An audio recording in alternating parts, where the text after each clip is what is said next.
الحمد لله نحمده ونستعينه ونستغفره ونؤمن به ونتوكل عليه ونعوذ بالله من شرور أنفسنا ومن سيئات أعمالنا من يهده الله فلا مضل له ومن يضلله فلا هادي له ونشهد أن لا إله إلا الله وحده لا شريك له ونشهد أن سيدنا ومولانا محمدا عبده ورسوله أرسله بالحق بشيرا ونذيرا أما بعد فأعوذ بالله من الشيطان الرجيم بسم الله الرحمن الرحيم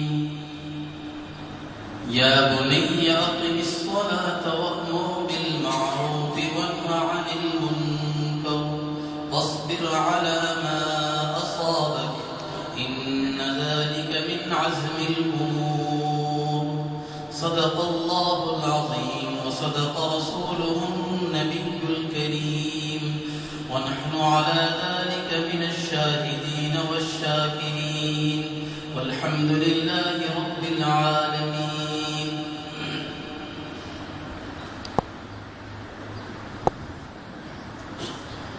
معزز سامعین کرام،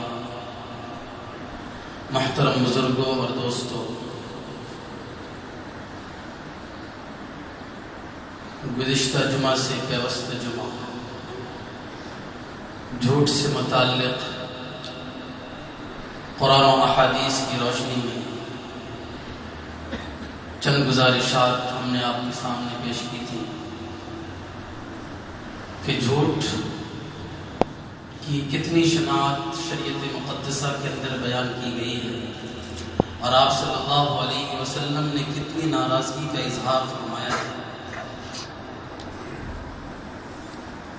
چنانچہ آپ صلی اللہ علیہ وسلم نے ارشاد فرمایا کہ جب انسان جھوٹ بولتا ہے تو رحمت کے فرشتے جو اس کے ساتھ لگے ہوئے ہوتے ہیں اس جھوٹ کی بدبو کی وجہ سے 1 میل دور چلے جاتے ہیں. اذا كذب العبد تباعد عنه الملك ميلا من نثر ما جاء به. یعنی جب انسان جھوٹ بولتا ہے تو گویا کہ ایک بدبو خارج کرتا ہے.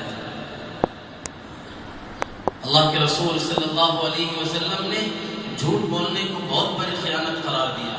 فرمایا کبرت خیانتا ان تحدث اخاك هو لك مصدق به وانت به كاذب.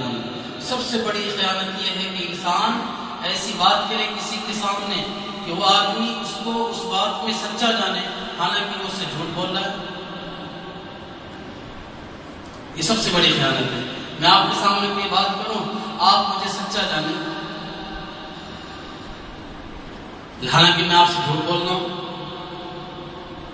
اور آپ کا جو ذہن و گمان ہے وہ جاتا نہیں ہے کہ میں جھوٹ بول رہا ہوں.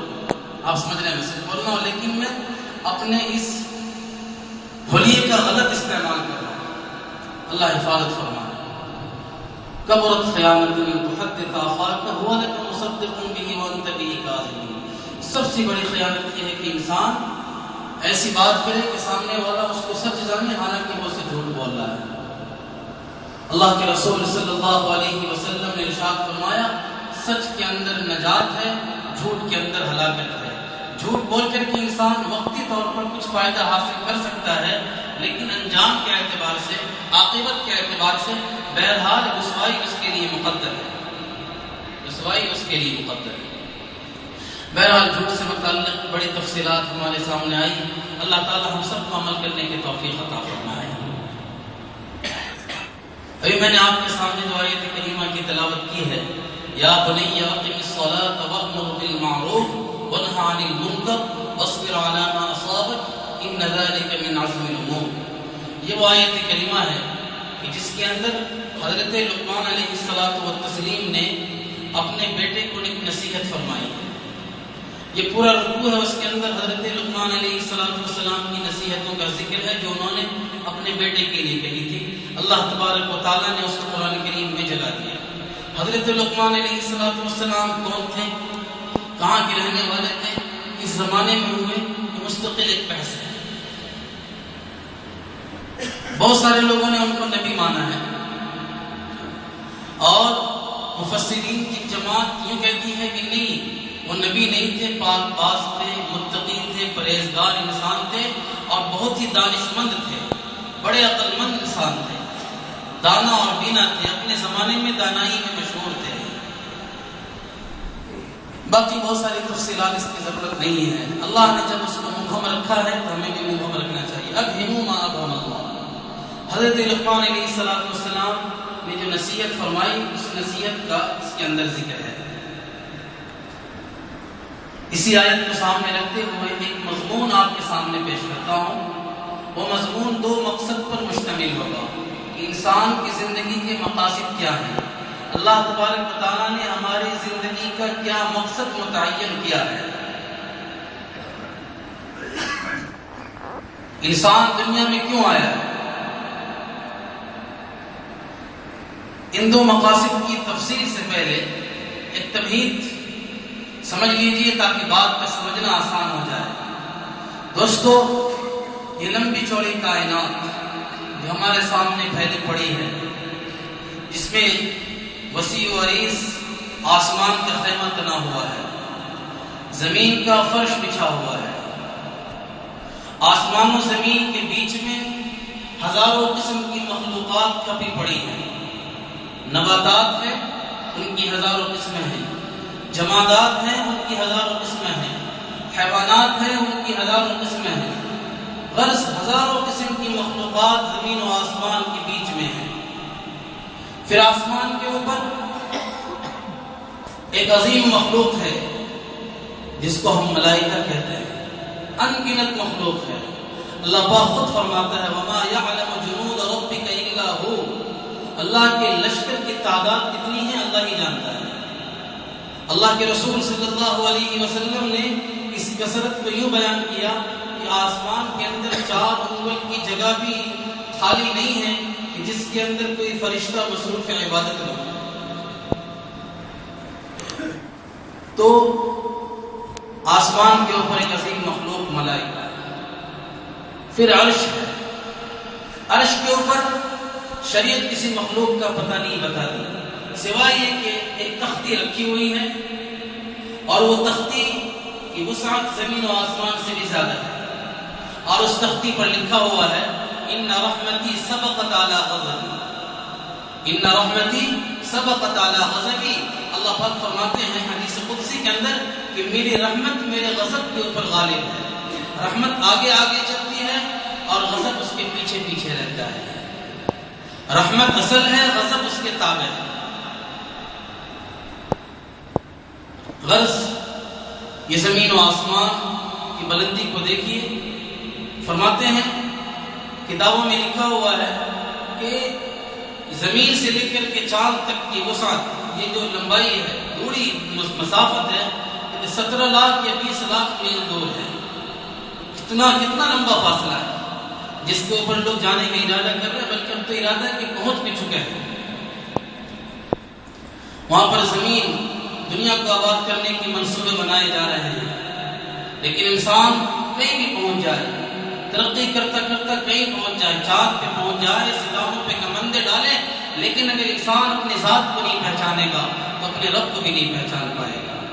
من عرف نفسه عرف ربه. جو اپنے نفس کو پہچان لے گا اپنے رب کو پہچان لے گا. یہ تسخیر کائنات جو اللہ پاک نے انسان کے ہاتھ میں مقدر کر دیا ہے، مقصد یہ ہے کہ انسان اس سے اللہ پاک کی معرفت کو حاصل کرے. اگر نہیں حاصل ہو رہا ہے تو یہ کوئی فائدہ نہیں ہے. علامہ اقبال نے کہا تھا، بہت صحیح کہا تھا کہ ڈھونڈنے والے ستاروں کی گزرگاہوں کا، ڈھونڈنے والے ستاروں کی گزرگاہوں کا اپنے افکار کی دنیا میں سفر کر نہ سکا، اپنے حکمت کے خم و پیچ میں الجھا ایسا کہ آج تک فیصلہ نفع و ضرر کر نہ سکا. غرض کی لمبی چوڑی کائنات جس کی وسعت کا اندازہ آپ سب کو ہے. یہ آسمان کی بلندی، یہ آسمان کی وسعت، یہ زمین کا پھیلاؤ، اس کے اندر ہزاروں قسم کی مخلوقات جو کروڑوں لاکھوں میلوں کے اوپر مشتمل ہے. اللہ تبارک و تعالیٰ نے جب اس کو سمیٹا جب اس کو سمیٹا تو ایک ڈبیے کے اندر بند کر دیا. ایک چھوٹی سی ڈبیا کے اندر اس پوری کائنات کو اللہ تبارک و تعالیٰ نے بند کر دیا. وہ چھوٹی سی ڈبیا کیا چیز ہے؟ وہ دوستو آپ ہیں، ہم ہیں. اللہ تبارک و تعالیٰ نے انسان کے 1.5 گز زمین کے اندر ساری کائنات کو جمع کر دیا ہے. اللہ پاک دعوت خطابت دے رہا ہے وَفِي أَنفُسِكُمْ أَفَلَا تُبْصِرُونَ، اپنی ذات کے اندر غور کرو تو تمہیں میرے وحدانیت کا پتہ چل جائے گا، میری قدرت کا پتہ چل جائے گا اور تمہیں معرفت نصیب ہو جائے گا.